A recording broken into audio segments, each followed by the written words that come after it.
এই মুহূর্তে কমলাপুর রেল স্টেশনে আছেন রিপোর্টার নাজমুস সালেহী, গাবতলী বাস টার্মিনালে আছেন রায়দুল ইসলাম শুভ, সদরঘাট লঞ্চ টার্মিনালে সানবীর রূপল এবং মুন্সিগঞ্জের মাওয়া প্রান্তে নাসির উদ্দিন উজ্জ্বল। সরাসরি প্রথমে যাচ্ছি সালেহীর কাছে। কমলাপুর রেল স্টেশনের 7 নম্বর প্ল্যাটফর্ম থেকে এই মুহূর্তে ছেড়ে যাওয়ার জন্য অপেক্ষা করছে উত্তরবঙ্গের অন্যতম একটি ট্রেন। সেই ট্রেনে দেখতে পাচ্ছেন যে এখন অসংখ্য যাত্রীরা আসলে ছাদে উঠে ভ্রমণ করছেন, অর্থাৎ জীবনের ঝুঁকি নিয়ে তারা পাড়ি দিতে চাচ্ছেন। যেই কারণে এই ট্রেনটিতে রেলের যে অফিসাররা রয়েছেন প্রশাসনিকভাবে তারা এসে তাদেরকে নামিয়ে দেওয়ার চেষ্টা করছেন। দেখছেন যে ছাদ ভর্তি মানুষ এবং এই ট্রেনের প্রতিটা বগির মধ্যে, কোচের মধ্যে কিন্তু উপচে পড়া ভিড়, তিল ধারণের ঠাঁই নেই অবস্থা। দরজায় জানালায় ঝুলে যে যেভাবে পেরেছেন ভিতরে ওঠার চেষ্টা করেছেন।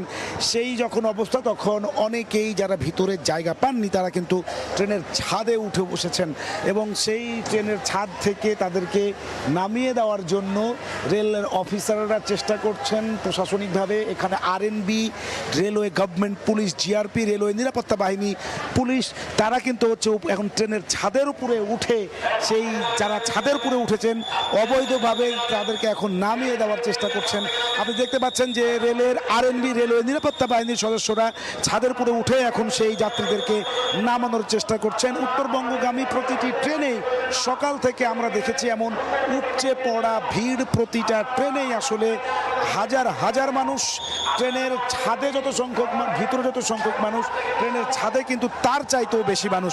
এরকম কিন্তু অবস্থা দেখছি আমরা উত্তরবঙ্গের প্রতিটি ট্রেনে। তবে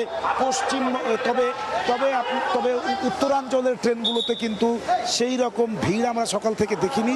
উত্তরাঞ্চলের ট্রেনগুলোতে আমরা কিছুটা স্বস্তি নিয়েই যাত্রীদেরকে ঢাকা ছেড়ে গ্রামের পানে রওনা করতে দেখেছি এবং হচ্ছে যে বিশেষ করে পূর্বাঞ্চলের যে ট্রেনগুলো, সেই ট্রেনগুলোতে তারা যাত্রীরা স্বস্তি প্রকাশ করছেন এবং যাত্রীরা বলছেন প্রতিটি ট্রেনই আসলে কমলাপুরে সকাল থেকে সময় মতো ছেড়েছে। উত্তরবঙ্গগামী ট্রেনগুলোতে উপচে পড়া ভিড় এবং যাত্রী ঠাসাঠাসি চাপ থাকলেও খানিকটা স্বস্তি নিয়ে তারা যেতে পারছেন, কেননা ট্রেনগুলো সঠিক সময়ে ছেড়ে যাচ্ছে। আজকে 44টা ট্রেন এখান থেকে ছেড়ে যাবে ঢাকা থেকে বিভিন্ন গন্তব্যে। তবে এখন পর্যন্ত শিডিউল বিপর্যয়ের কোনো খবর নেই, যে কারণে স্বস্তি নিয়ে ঢাকা ছাড়ছেন মানুষ এবং বিপুল পরিমাণ যাত্রীর চাপ রয়েছে। এই ছিল আমার কাছে রেলপথের ঈদ যাত্রার খবর। সড়ক পথে খবর জানতে যাব গাবতলী বাস টার্মিনালে, সেখানে অপেক্ষা করছেন সহকর্মী রায়দুল ইসলাম শুভ। সড়ক পথের চিত্রটা অনেকটাই স্বস্তি এখন পর্যন্ত রয়েছে। ঈদ যাত্রার দ্বিতীয় দিন, অর্থাৎ ঈদের ছুটির দ্বিতীয় দিন আজকে সকাল থেকে মানুষ এই যে লম্বা একটি ছুটি পাওয়ায় কিন্তু ধাপে ধাপে রাজধানী ছাড়ছে। মোটামুটিভাবে যদি বলা যায় সেক্ষেত্রে এখন পর্যন্ত রাজধানী থেকে যারা ছেড়ে গিয়েছে যে সকল দূরপাল্লার বাস, বিশেষ করে উত্তরবঙ্গগামী যে সকল বাসগুলো রয়েছে সেগুলো কিন্তু সময় মতোই ছেড়ে গেছে।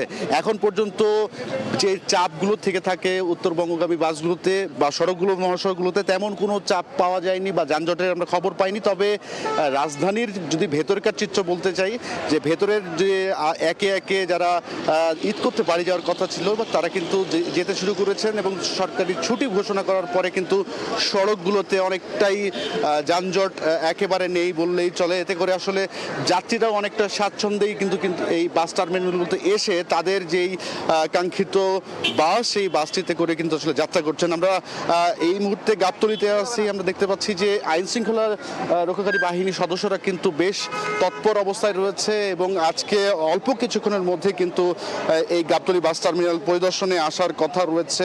সড়ক পরিবহন ও সেতু, রেল এবং নৌ পরিবহন মন্ত্রণালয়ের মন্ত্রী রবিউল আলম সহ রেল প্রতিমন্ত্রীও কিন্তু এখানে পরিদর্শনে আসার কথা আছে বলে আমরা যেমনটা দিয়েছে। সার্বিক পরিস্থিতি কতটা পর্যবেক্ষণ করবেন এবং অতিরিক্ত ভাড়া বা কোনো সমস্যা হচ্ছে কিনা যাত্রীদের, সে বিষয়ে যাত্রীদের সাথে কথা বলবেন বলে আমরা যেমনটা জানতে পেরেছি। সবকিছু মিলিয়ে গাবতলী থেকে এই ছিল আমার কাছে সবশেষ। আমরা একটু লঞ্চের খবর জানবো। সেই সদরঘাটে আছেন আমাদের আরেক সহকর্মী সানবীর রূপল। সদরঘাট লঞ্চ টার্মিনালে সকাল থেকে ভিড় বাড়ছে, তবে উপচে পড়া ভিড় যাকে বলে সেরকম ভিড় লক্ষ্য করা যাচ্ছে না।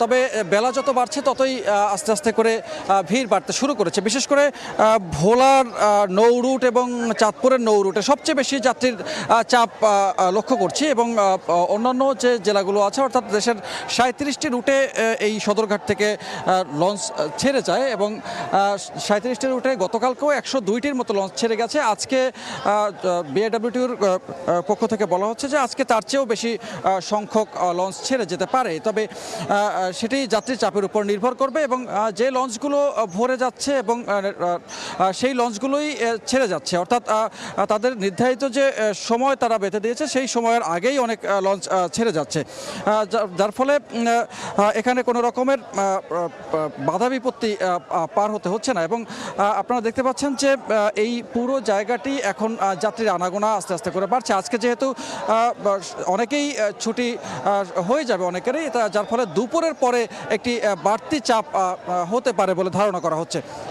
এবং যাত্রীরা বলছেন যে অনেকেই দক্ষিণাঞ্চলে যারা পদ্মা সেতু হওয়ার পরে অনেকদিন লঞ্চে যাননি, তারপরেও এই নৌ রুটটি বেছে নিয়েছেন, কারণ বাড়তি সড়ক পথে বাড়তি চাপের কারণে অনেকেই আগাম টিকিট কাটতে পারেননি এবং যার ফলে কোনো রকমের কোনো রিস্ক না নিয়ে তারা সরাসরি সদরঘাটে এসেছেন এবং লঞ্চে যাচ্ছে এবং লঞ্চের এই স্বস্তির যাত্রা তাদের ঈদকে আরও বাড়তি আনন্দমুখর করে তুলবে বলে মনে করছেন।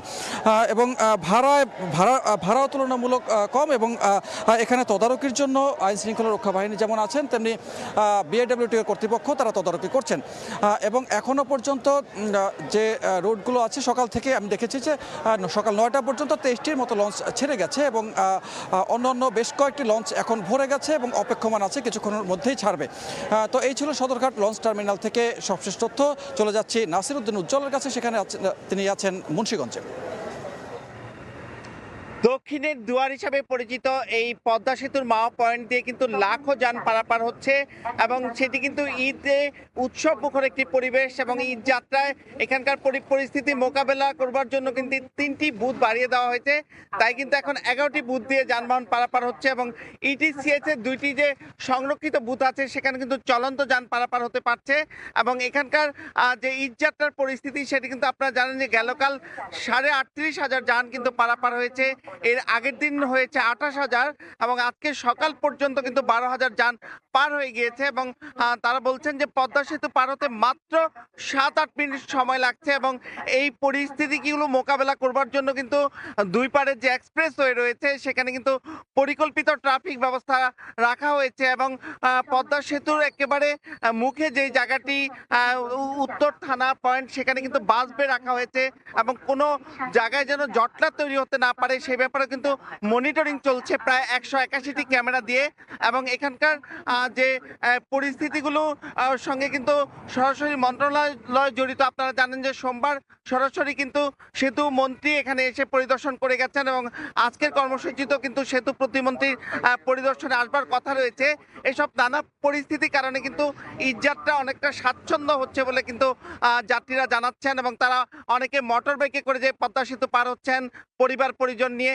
একই সঙ্গে কিন্তু বিভিন্ন রকম যানবাহন রয়েছে এবং পদ্মা সেতু নিচ দিয়ে যে ট্রেন চলছে সেগুলো কিন্তু উপচে পড়া ভিড় এবং মাত্র 3 ঘন্টায় কিন্তু খুলনা এবং বেনাপোল পৌঁছাতে পারছে। সে কারণে ট্রেন যাত্রা কিন্তু এই পদ্মা সেতু কেন্দ্রিক একটা বিশেষ পরিবেশ তৈরি হয়েছে। তো এই ছিল মুন্সিগঞ্জ থেকে ঈদ যাত্রার সবশেষ।